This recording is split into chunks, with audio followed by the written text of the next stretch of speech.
전원책과 함께하는 출근길 시사 프로그램 출발 새아침. 예, 북한 뉴스 때문에 3부 시작이 좀 늦었습니다. 출발 새아침 3부 순서 시작합니다. 잠시 지나는 말씀 듣겠습니다. 우주에서 가장 아름다운 별, 지구. 하지만 누군가에겐 목마름의 별이며 어둠의 별이기에 우리는 지구의 바다를 인류의 마실물로 바꾸고 지구의 자원을 인류의 빛으로 바꾸고 있습니다. 지구의 가치를 높이는 기술, 두산중공업. 주문하시겠습니까? 피자요, 피자. 치킨이요, 치킨. 떡볶이요. 포테이토도 주세요. 네, 와우박스 주문되셨습니다. 좋아하는 메뉴를 와우박스로 다 함께 27,900원. 1588-5588 피자헛.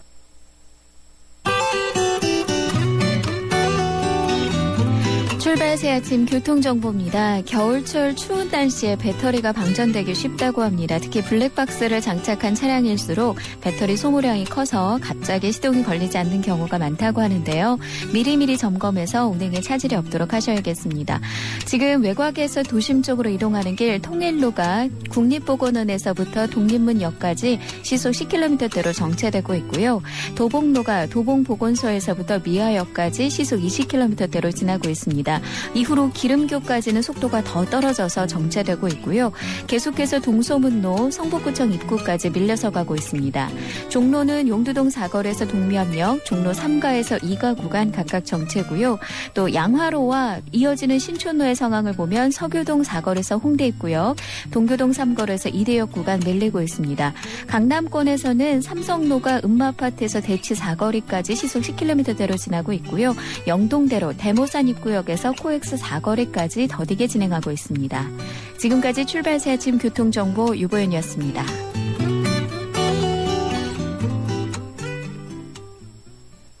예, 의료법인의 자법인 설립 허용, 법인 약국 도입, 원격 의료 등을 골자로 한 의료법 개정안을 두고 보건의학단체들과 시민단체들이 일제히 반발하고 나섰습니다. 어제는 의사 2만여 명으로 추산되는 분들이 모여서 원격 의료 영리법은 반대를 결의하는 전국의사대회를 열었죠. 정부의 투자 활성화 대책에 무엇이 문제인지 의견 듣겠습니다. 어제 의사대회를 주도한 대한의사협회 노한규 회장 전화 연결되어 있습니다. 안녕하세요, 노 회장님. 네, 안녕하셨습니까? 예, 오랜만입니다. 예, 그 목이 상처 좀 다 나으셨습니까? 뭐 하루 만에 낫지는 않지만 괜찮습니다. 예. 상처 깊지 않아서요. 네. 예, 어제 전국 의사대회 열었는데 취지를 간략하게 말씀해 주시겠습니까? 네, 언론에는 이제 원격 의료 그리고 영리병원 반대로 이제 많이 보도가 되었는데요. 예. 저희가 단순히 그것만을 그것을 이제 막아내자고 하는 것은 기본이고, 예. 그 외에 지금 36년 동안 지속됐던 잘못된 건강보험 제도를 개혁하자라는 것이 또 하나의 큰 취지였습니다. 예. 이 잘못된 건강보험 제도라고 하면 이제 일반 국민들이 금방 이해 못하시게 텐데요. 지금 정부가 그 보험 치료 수가를 이제 원가 이하로 유지하고 그리고 부족한 치료비를 이제 의사 혹은 병원들이 환자로부터 직접 받아내도록 하는 그런 제도를 말하는 거죠. 그래서 36년 동안 지속된 제도인데요.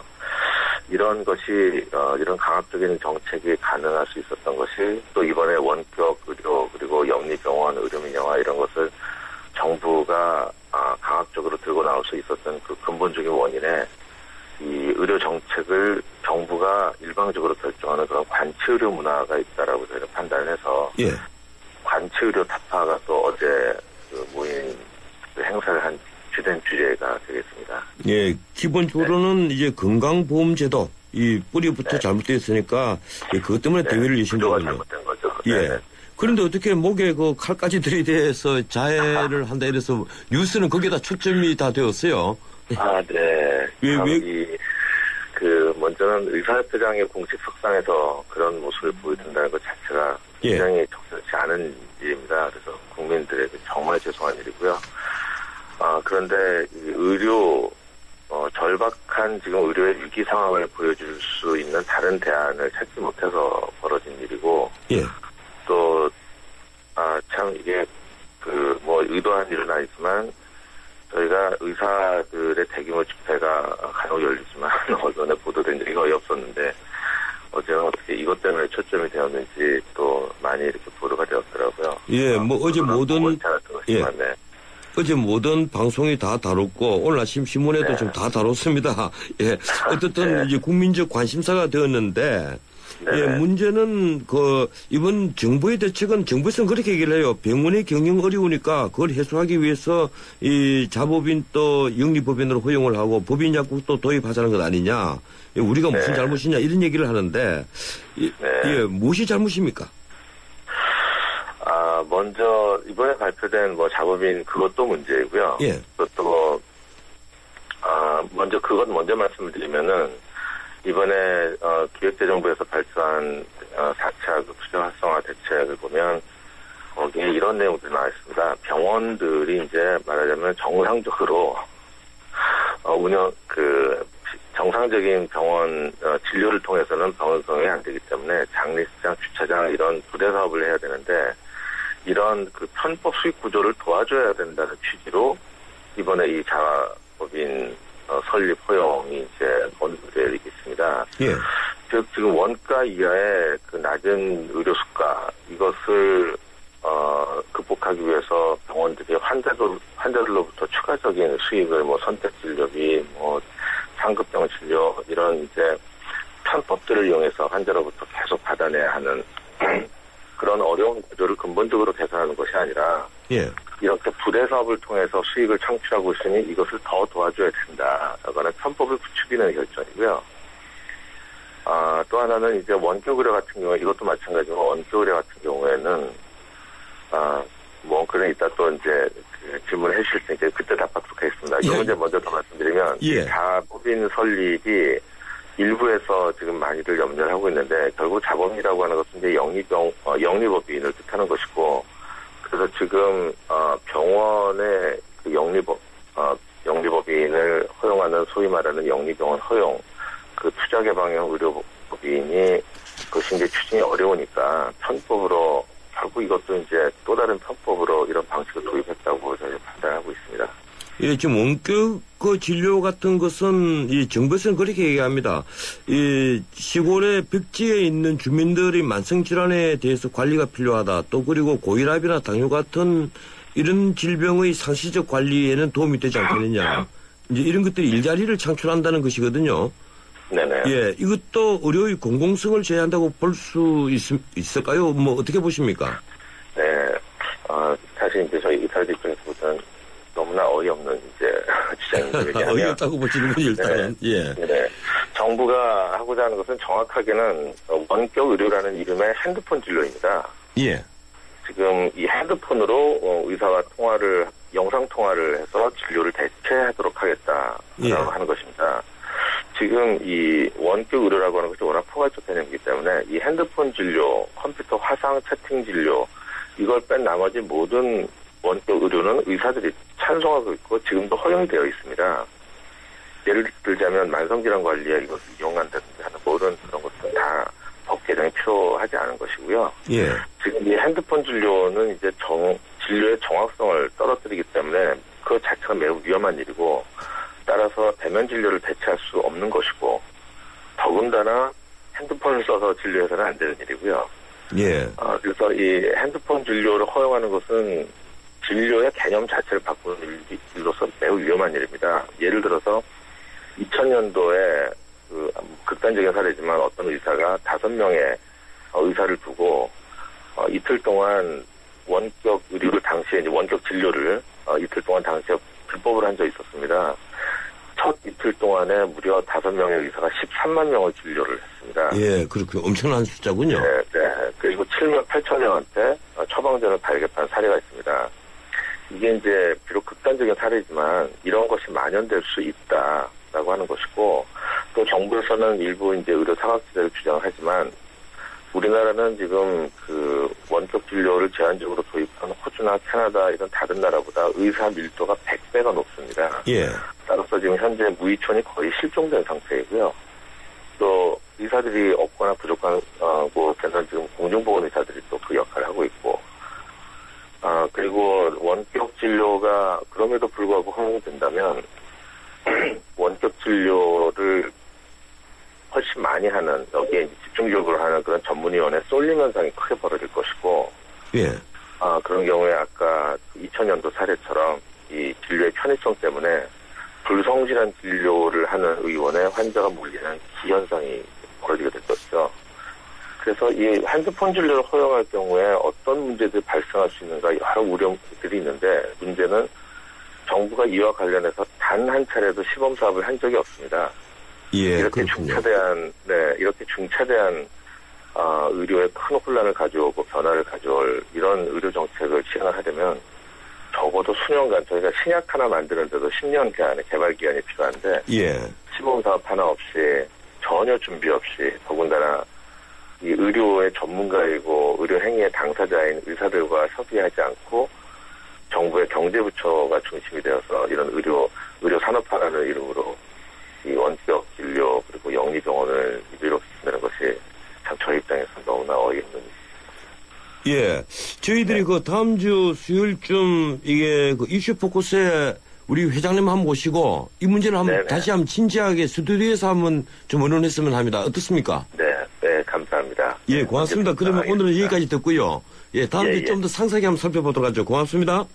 고맙습니다. 감사합니다. 예, 지금까지 대한의사협회 노한규 회장이었습니다. 뉴스를 창조하는 시사 프로그램, 뉴스를 풀어내는 시사 프로그램, 전원책의 출발 새 아침.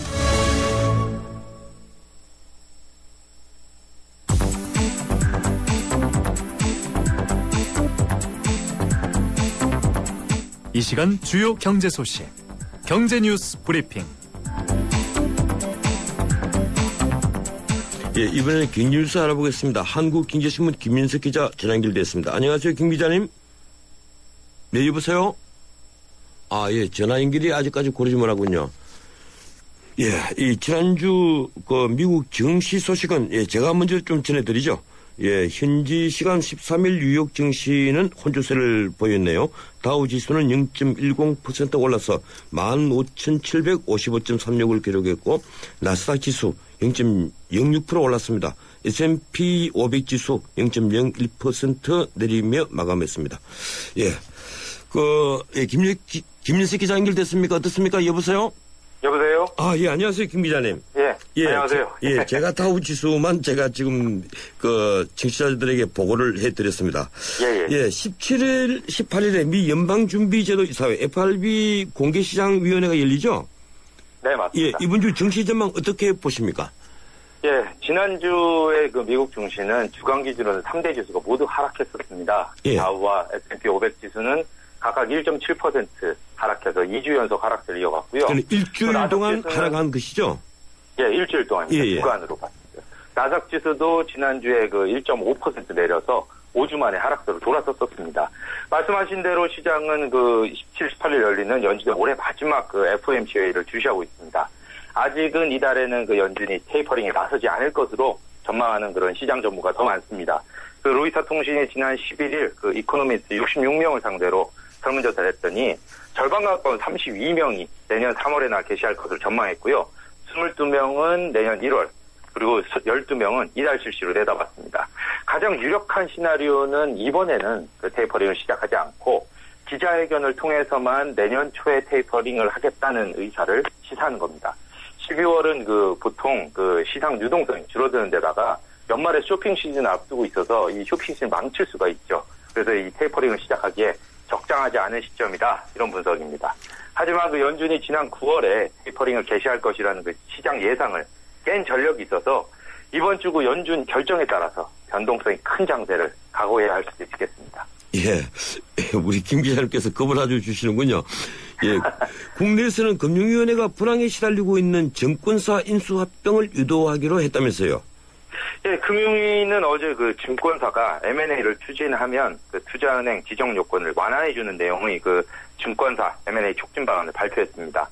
향후 5년 내에 그 자기자본 5천억 원이 넘는 곳을 M&A 하는 증권사는 그 투자은행 IB 지정 요건을 기존 자기자본 3조 원에서 2조 5천억 원으로 5천억 원을 낮춰주는 겁니다. 예. 3년 내에 자기자본 1,000억 원이 넘는 증권사를 M&A 하면 개인연금 식탁 업무를 허용해주고 또 자기 자본 500억 원 이상 증권사를 M&A 하면 그 해치펀드 운용업을 할 수 있게 해주는 등 그 M&A에 대해서 인센티브를 주는 게 핵심입니다.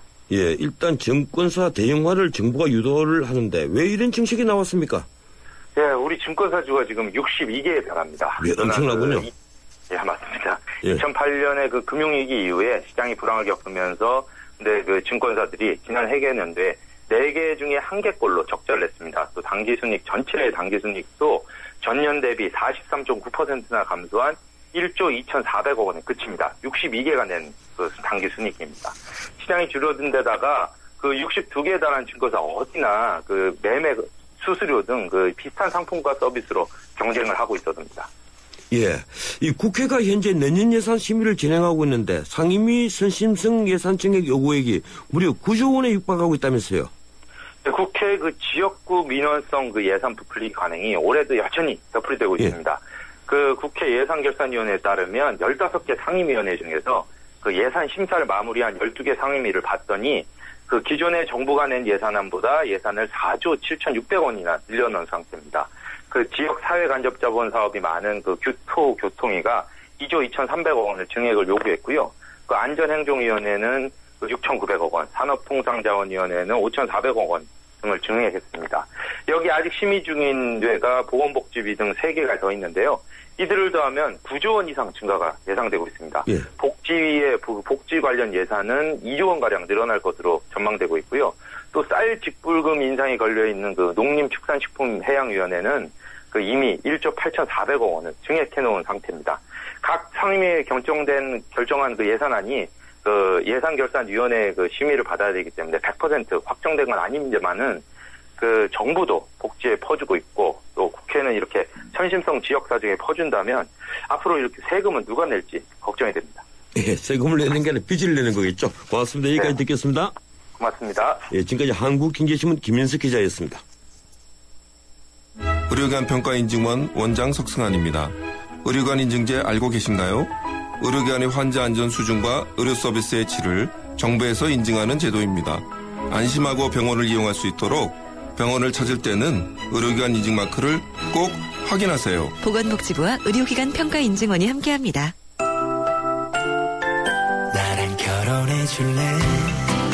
내 속까지 풀 스테인리스로 건강하고 깨끗하게 지켜주고 아껴주고 싶으니까 쿠쿠 풀 스테인리스 2.0 에코. 매일 너와 쿠쿠하고 싶어. 쿠쿠.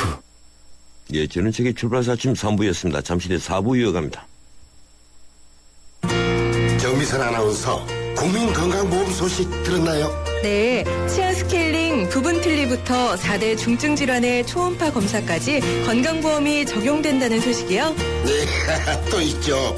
장기 요양 인정범위 확대로 보다 많은 어르신께서 노인 장기 요양보험 혜택을 누리시게 됐습니다. 저도 하나 알려드릴게요. 스마트한 건강정보 빅데이터로 예방부터 치료까지 평생 맞춤형 건강관리도 받을 수 있대요. 더 넓은 혜택, 더 나은 서비스로 더 건강한 내일을 만들어갑니다. 초등학교 선생님이 학생들에게 물었습니다. 얼음이 녹으면 뭐가 될까요? 모두들 하나같이 물이 됩니다 라고 대답했습니다. 당연한 정답이죠. 하지만 유독 한 어린이만이 얼음이 녹으면 봄이 됩니다 라고 다른 대답을 했습니다. 창의적인 교육이란 이런 것이 아닐까요? 정답 찾기 교육에 길들여진 우리 교육의 자화상. 더 늦기 전에 자유로운 사고를 통해 스스로 생각의 힘을 키우는 창의지성 교육이 필요합니다. 이 캠페인은 경기도교육청이 함께합니다. 행복한 경기교육.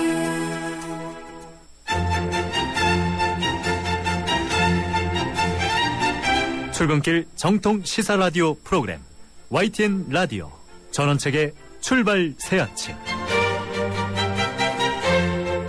예, 전원책의 출발사 아침 4부 순서 시작합니다. 광고 2개 듣겠습니다.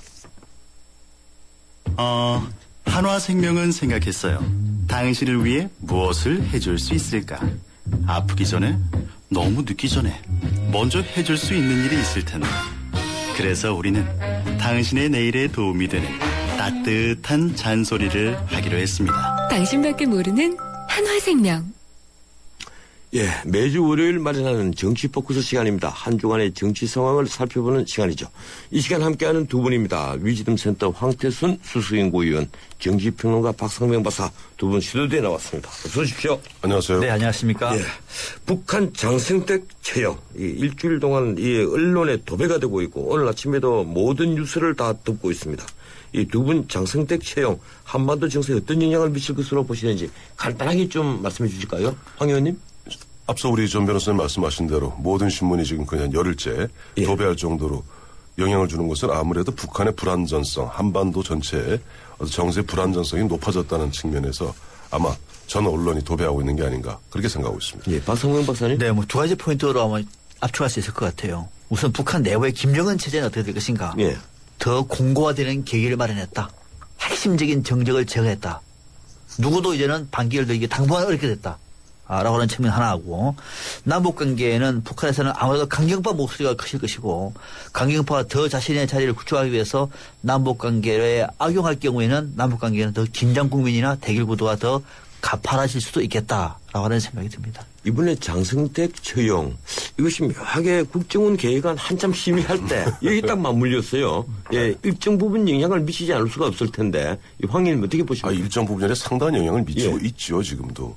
마침 앞서 말씀하신 대로 이제 이번 정기국회가 뭐 국가정보원 그 개혁 문제 갖고 거의 99일을 갖다 공전하고 마지막 하루 바짝 해가고 34개 법안 통과시키지 않았습니까? 예.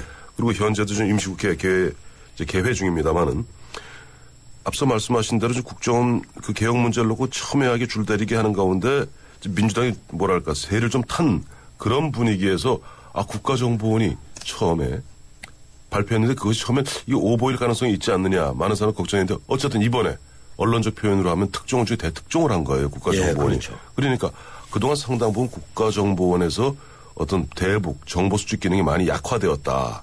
뭐 이런 얘기들이 많았었는데 이번에는 남재준 국정원에서는 제대로 보면 파악을 하고 있었고 뭐 세계적 특종도 했죠. 그러다 보니까 이것을 놓고 지금 여야가 좀 다른 상반된 해석들을 하고 있어요.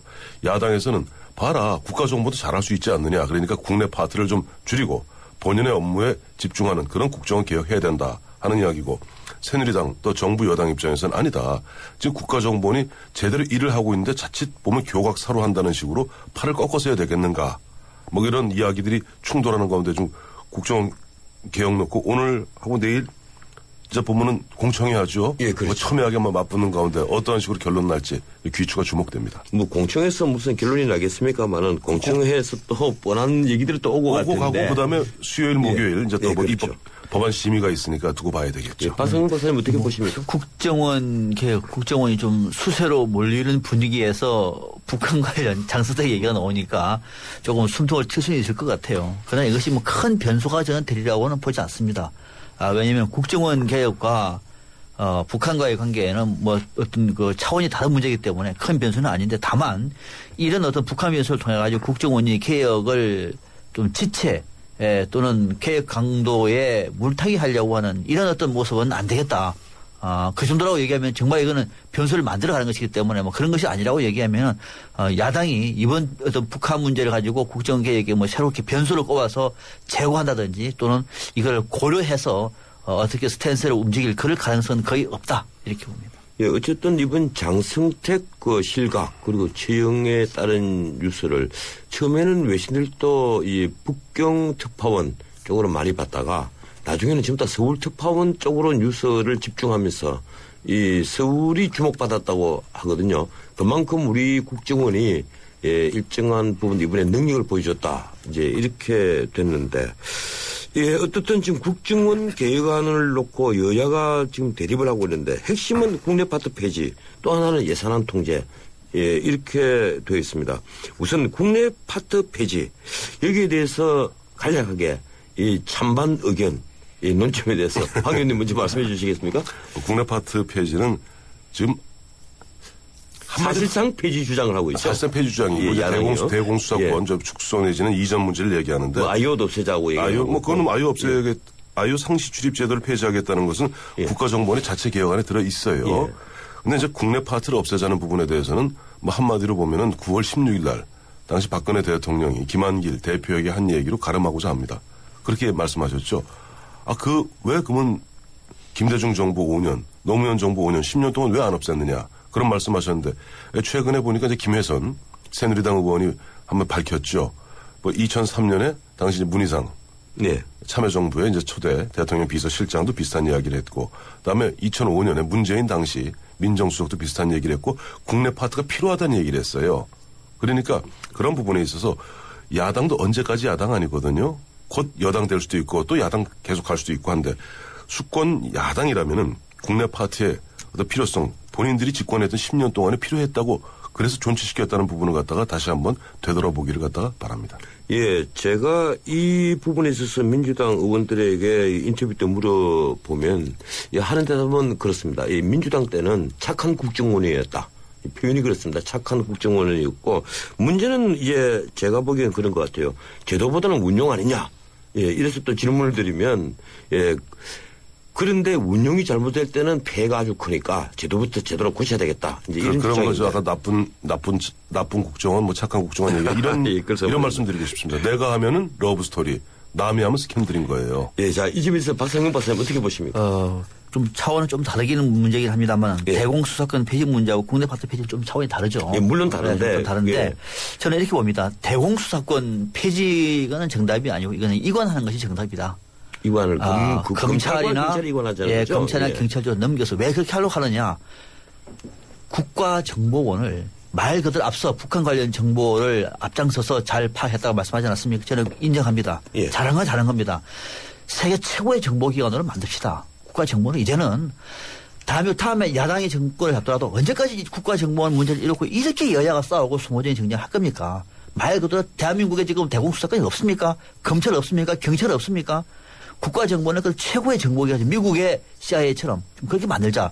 왜 이 얘기를 자꾸 그렇게 밖으로 싸움으로 몰고 가고 있는지 조금 이상하다는 생각이 들고, 국내 파트도 마찬가지입니다. 국내도 대북 문제는 제외하는 겁니다. 대북 문제 제외하고 나머지 문제는 국가정보원이 탓할 필요가 없지 않느냐. 검찰도 있고 경찰도 있습니다.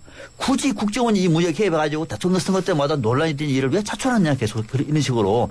그래서 이번 기회에 국정원이 문제가 많은 만큼 말 그대로 이런 것들을 폐지하고 국정원의 어떤 조직이라든지 규모를 절반으로 줄이라고 하는 게 아니에요. 이런 부분을 폐지하고 나머지 부분을 확보해가지고 말 그대로 세계적인 정보기관을 그대로 나가고 하는 얘기예요. 그러면은 그 국정원에 대한 신뢰를 확보를 하면서 그것이 진정한 국정원 계획이 아니겠느냐.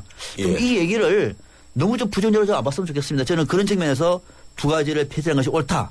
그리고 예산도 이번에 봐보십시오. 아직은 의혹이긴 합니다만은. 아니, 예산 문제는 좀 이따 짚고요. 예. 어쨌든 그러면 검찰이나 경찰에게 만약에 이 대공수사권까지 넘겼을 때, 그럼 그쪽은 권력화되고 더 비대해지지 않겠습니까? 그런 측면이 있습니다만, 국가정보원은 대통령 직속이고, 검찰은 우리 사법체계상 구조적으로 수사를 할 수 있는 조직이기 때문에. 그러니까 이 상호 견제가 되니까 거기는 어느 정도 통제가 되고. 통제가 되는 것이고, 국정원은 통제가 안 되기 때문에 매번 할 때마다 정치 참여 또는 국정을 흔드는 논란이 되니 이거는 소모적인 논쟁밖에 안 되는 거다. 아예 이번 기회에 계획을 하자는 겁니다. 그 정도로 하고요. 다음에 예산안 문제인데. 잠시 더 하실 말씀 있으시면 짧게 좀 해 주시죠.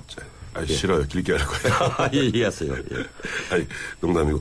사실 그 박상민 박사님이 우려하시는 그런 부분들 뭐냐니까 우리나라 지금 국가정보원은 중앙정보부 시절부터 보면은 이른바 해외 파트, 국내 파트, 그다음에 대공 파트, 북한 파트가 한 곳에 있습니다. 근데 사실 가장 바람직하기는 현재 미국하고 미국, 영국 말씀하셨는데 미국 같은 경우는 CIA하고 FBI가 분리되어 있죠. 분리되어 있죠. 그러니까 정보기관과 수사기관이 분리되어 있습니다. 그다음에 영국 같은 경우 MI5하고 MI6가 분리되어 있어요. 사실 그렇게 되면 좋은데 저는 지금 현 상태에서 검찰이나 경찰에다가 대공수사권을 갖다 이전하는 부분은 여러 가지 문제가 많다고 봅니다. 왜냐하니까 검찰 경찰은 아시겠습니다만은 일단 발생한 사건에 대해서 그 이후에 대개 수사하는 경우가 많습니다. 그런데 국가정보는 과거 중앙정보부 시절부터 오랜 대공 수사가 그렇거든요. 오랜 기간 동안 한 2, 3년 공을 들여서 한 건을 갖다 건져내는 것이 바로 그 대공수사의 특성입니다. 그렇기 때문에 대공수사권 이전하는 문제도 물론 바람직하기로는 아까 박 박사님 말씀대로 분리해서 별도의 수사기관을 갖다 두는 것은 하나의 대안일 수 있겠어도 지금 검찰, 경찰, 특히 검찰, 경찰은 전문성에서 계속 특히 검사 같은 경우는 이동하지 않습니까? 그런 부분들은 조금 제고해볼 필요가 있지 않나 봅니다. 예, 그건 그 정도로 하고요. 예, 시간이 없어서 다음 예산안을 좀 찍겠습니다. 예. 국정원 예산안을 통해서 국정원을 통제를 하겠다. 이제 이것이 그 야당의 생각인데, 예, 뭐 다 일리 있는 얘기예요. 이 예산안을 전년 그 예비비 차원으로만 딱 만들어 놓고 살펴보지 못하니까 이 예산을 어떻게 쓰는지도 모르는 것. 이것도 난센스 아니냐 이런 얘기거든요. 황 의원님 먼저 말씀하실래요? 예. 일단 예산, 뭘 되게 어느 조직을 갖다가 통제할 땐 예산하고 인사로 통제하죠. 예. 근데 예산으로 통제하는 것은 그 세모까지 다 들여다보겠다는 건데 국회에서 현재는 4천억 정도 예비비를 갖다가 통으로 보죠. 근데 예. 그거 갖다 들여다보면 어떤 일이 생기냐니까요. 전 세계적으로 정보기관의 예산을 세모까지 보는 경우는 없다고 합니다. 왜냐하니까 세모까지 봤을 때는 그 활동을 낱낱이 알게 되고 아무리 보안을 유지한다 하더라도 또 국회 입법부의 특성상 공개주의 특성상 흘러나가게 돼 있거든요. 그러니까 그 예산안을 세모까지 국회에서 통제하겠다는 것은 그건 굉장히 무리가 크고 만약 그렇게 됐을 경우 이번에 장성태 건을 갖다 세계적 특종하지 않았어요? 그런 부분들이 예. 뭐 시긴트라든지 휴민트를 통해서 그런 정보를 얻어냈다는 것은 좀 뭐 공공연한 사실인데 그런 부분들이 다 드러나게 됩니다. 그냥 바람직할까요? 예, 근데 미국 같은 경우는 이제 상원 정보이죠. 여기에다가 아주 작은 세목은 아니지만 큰 단위로 보고를 받고 통제는 받는 것 같아요. 박상영 박사님. 근데 지금 일부 언론에서 정보기관의 예산을 국회가 통제하는 나라가 어딨냐고 묻는데 제가 관련돼가지고 지난주에 몇몇 전문가들 물어봤더니 그렇게 하지 않는 나라가 민주주의국가 어디냐고 물어요. 아니에요. 저도 그거는 전부 다 일일이 확인을 했는데 세목별 그건 그러니까 물론 세목별 일일은 안 하겠죠. 정보기관이니까. 예. 그러니까 국회 예산 제가 지금 대한민국에서 하자라고 하는 것이 세목을 일일이 다 체크하자는 얘기가 아니라 지금처럼 뭉뚱그려서 가고 있는 걸 돈이 어디에 쓰고 있는지 모르는 이런 방식으로 가서는 안 된다는 얘기입니다. 왜 그러냐면 그렇습니다. 그렇습니다. 예. 그렇다면은 이를테면 이런 겁니다. 만약에 야당이 다음에 정권을 잡는다고 칩시다. 그러면은 그 야당이 국정원 직원이 아르바이트를 동원해 가지고 한 달에 300만 원, 1년에 몇천만 원을 돈을 쓰더라도 국가에서는 아무것도 모르고 그냥 그렇게 하십시오. 이렇게 가자는 겁니까? 이거는 아니라는 얘기거든요. 여당이든 야당이든 간에 이런 식으로 예산 통제가 안 되다 보면은 결국은 이 전체적으로 국정원의 활동 자체가 국민의 신뢰를 받지 못하니 이번 기회에 이런 것까지는 국회에서 통제를 하도록 하자라고 하는 예전은 옳다고 봅니다. 예, 이 양쪽 의견이 뭐 다 다른데 지금 시간이 없으니까 또 다음 넘어가죠. 어쨌든 이번 국회가 이 국정원 계획안하고 그리고 예산안 부수법안 이것이 예산안 그리고 그 부수법안 다 전부 다 연기가 다 돼가 있는 것 같아요. 그 시간은 이제 연말까지 정말 얼마 남지 않았는데 대타협이 이루어낼지 안 이루어낼지 그 예상만 좀 듣도록 하겠습니다. 황 의원님. 대타협이 되든 안 되든 만약 예산안 통과 못 시켜서 준예산 집행하는 그런 결과가 초래된다면 여야를 막론하고 국민들로부터 아마 질타받을 겁니다. 그러니까 예산안은 예산안이고 일반 국정원 개혁은 개혁이에요. 예산안하고 국정원 개혁안하고 연계시킨 야당의 전략은 다시 한번 재고해 봐야 될 겁니다. 박 박사님? 연계 문제가 두 가지 측면에서 봐야 돼요. 그냥 뭉뚱그려서 연계라고 하면 조금 오해를 할 수 있을 것 같아요. 왜냐하면 국정원 예산을 지금 국회 차원에서 통제하는 문제가 심사의 대상인데 그러면은 국정원 예산이 각 부처 또는 각 상임위 차원에서 어떻게 연계되어 있는지를 심사하는 것은 당연한 거죠, 이거는. 지금부터 예비비로 들어가 있죠? 그렇죠. 이거 심사하는 건 당연한 거. 당연히 연계될 수밖에 없는 것이다. 이거는 당연한 것이고 반대로 방금 황 의원 말씀하신 것처럼 처리할 때 이거를 국정원 계획 안 해주면은 이거 안 된다. 이런 식으로 연계하는 거는 이거는 저는 구대 정치다. 근데 두 분은 다 그렇게 보시는데 어떻든 연말까지 둘 다 처리 시한이지 않습니까? 사실상 뭐 예산안은 사실상 거기까지고요. 예, 그런데 야당이 하는 얘기는 이제 공공연하게 그렇게 얘기합니다. 국정원 계획과 예산안 연계되어 있다. 왜요? 예, 아니 야당이 그렇게 얘기를 하고 있습니다. 아니 그걸 왜 연결해야 됩니까? 저는 그걸 이해를 못 하겠어요. 뭐 한쪽만 할 수 없다는 거죠? 아니 그건 아니고 앞서 박 박사님 말씀하신 대로 예를 들어서 예산 국정원 개혁 법안이 바뀌어서 한다면은 그 이른바 좀 예비비에 대해서 세목까지 아니면 그 외에 목까지를 갖다 살피는 것은 예산안 처리하는데 필요하겠지만 현재는 현재 법대로 예산안을 처리해야 돼요. 그렇죠? 그런데 예산안을 처리하는 데 있어서 국정원 계획도 함께 하자는 거죠. 아니, 그러니까 국정원 개혁을 그 법을 갖다 연말까지 하게 돼 있지 않습니까? 그래서 법안이 되면은 다음 내년도 예산부터 그러니까 하라고 그러시고요. 연계 문제가 그러니까 심사할 때 연계를 하면 이거는 불가피하다. 이제 그렇죠. 처리를 하는 거는 이거는 조금 제가 볼 때 민주당도 정말로 국정원 개혁을 위해서는 이거 예산은 같이 묶어가지고 연계해버리면요. 국민적인 설득이 떨어집니다. 예. 처리할 거는 처리하고 말 거는 막는 것이 야당으로서는 바른 모습입니다. 그리고 심사하는데 그 연기하는 것도 내년부터 법 바뀌고 난 다음에 하는 게 맞습니다. 예, 오늘은 제가 야당이 되고 두 분이 여당이 된 것 같습니다. 네. 예, 어쨌든 그 예산안 시한 꼭 지켜서 통과를 해서 준 예산 편성하는 사태를 막아야 되겠죠. 예, 좀 다뤄야 될 문제가 많은데 뭐 다음 주 또 계속 다루기로 하고 예, 이번 주 워스트 베스트. 예, 황 의원님 이번 주 베스트 누굴 꼽으셨습니까? 베스트는 지난주에 그 부산에서 화재가 났죠. 네. 화재 났는데 그 아이 셋하고 세상을 갖다 유명을 달리한 그 모종을 보여주었던 그 엄마를. 네. 정치적인 인물이 아니고 정치 포커스 시간에. 정치 포커스 시간에 아무리 베스트를 찾아도 없어요. 그러나 그나마 이 추운 겨울에 마음을 따뜻하게 했던 있습니다. 있습니까? 아마 동의하실 겁니다. 한마디만 얘기하고요. 네. 우리 이런 얘기 있죠. 신은 모든 곳에 있을 수 없어 어머니를 만들었다는 것을 새삼 깨우치게 한 그 어머니가 다 보았어요. 예, 또 아침에 앞으로 집을 하나 말씀하시는군요. 네. 예, 박 박사님. 예, 정치인 얘기하려니까 조금 마음이 아프네요. 예. 저는 서청원 의원을 뽑았습니다. 예, 이유는요? 지난주 이 최고 중진 연석회의에서 민주당 의원들이 발언 때문에 전국에 파행 사태를 갈 때 당의 중진으로서 개인적인 발언은 개인적으로 대응하자. 국회는 정상화시키자라고 말했습니다. 이 여야가 유불리를 넘어서서 정말로 당의 중진다운 정치를 살리기 위한 이런 고민. 서청원 의원의 이 발언만큼은 정말로 패스트로 꼽아도 손색이 없다. 이렇게 판단했습니다. 예, 제가 물어보십니까? 아까 묻지 말라고 말씀하셔가지고. 예, 저는 사실은 남재준 국정원장 이번에 장성택 실각 지형에 있어서 굉장히 정제된 보고를 했고 예, 그리고 그것이 대부분 다 정확히 들어맞았다. 우리 국정원으로서 본연의 자리에 올랐다. 이런 생각을 했습니다.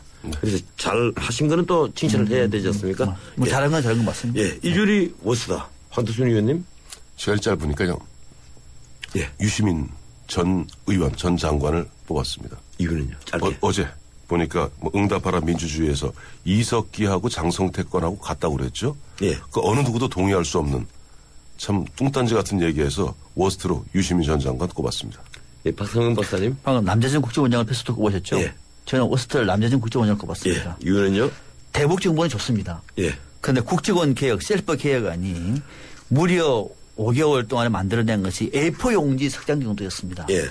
이거는 국민을 위한 기본적인 예의가 아닙니다. 박근혜 대통령이 그렇게 강도 높은 국정원 개혁을 얘기했는데 최소한 기본적인 성의라도 보여야 할 텐데 이런 정도의 내용을 가지고 이걸 셀프 개혁안에 대해서 이들 합시다라고 얘기하는 것은 국민에 대한 기본적인 예의조차 지키지 못했다. 이 측면에서는 남재준 원장 워스트 꼽았습니다. 예, 두 분이 다 저하고 시각이 다르군요. 제가 물어봐주십시오. 예, 누구 워스트를 꼽으셨습니까? 예, 김정은입니다.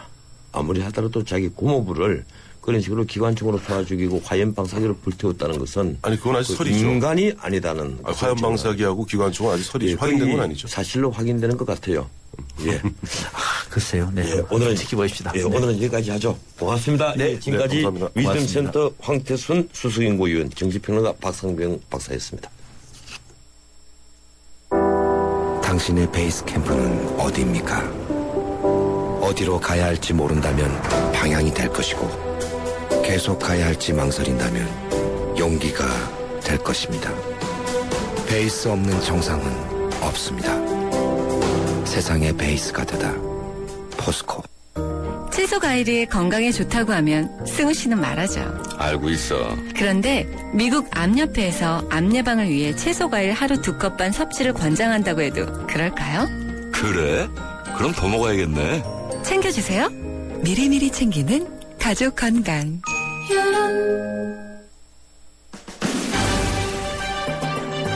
권력의 2인자는 언제나 비극적인 존재입니다. 처형과 불명예의 늪이 널려있는 벌판을 안대로 눈을 가린 채 걷고 있는 존재와 같죠.